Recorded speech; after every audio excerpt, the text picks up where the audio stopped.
Et il n'y a pas que la fusion des académies qui inquiète les enseignants, il y a aussi la réforme des programmes voulue par Najat Vallaud-Belkacem.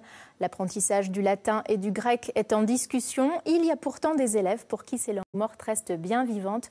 Ils participaient aujourd'hui à un concours original, comme vous allez le voir dans ce reportage de Sophie Crimon et Stanislas Madej. Les Jeux du cirque, transformés en une grande fête du latin dans cet amphithéâtre d'aujourd'hui qui n'a rien de romain. 400 collégiens vont s'affronter autour de l'Antiquité et des déclinaisons. Comme l'a dit Virgile, Caudentes fortuna iuvat. Les Ludi Latini, les jeux en latin, sont ouverts. Les questions sur les institutions romaines, les arts, la vie quotidienne s'adressent aux élèves qui étudient le latin dès la 5e, entre 2 et 4 heures par semaine.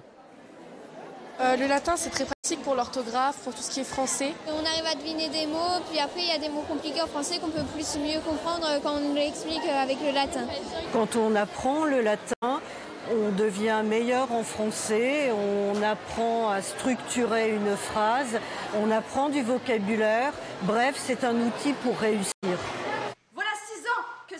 Les épreuves sont ponctuées d'intermèdes. César, le glaive et la plume, joués par des étudiants d'Hippocagne, venus témoigner de l'importance d'étudier le latin, et cela va bien au-delà. Je pense que c'était simplement pour avoir une plus grande culture, être mieux armé face au concours.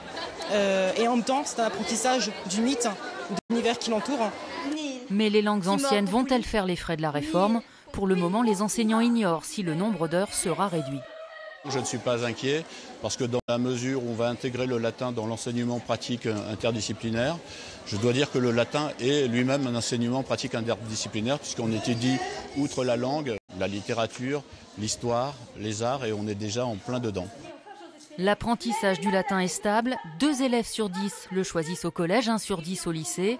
Beaucoup le démarrent au moment des études supérieures, les classes prépa notamment.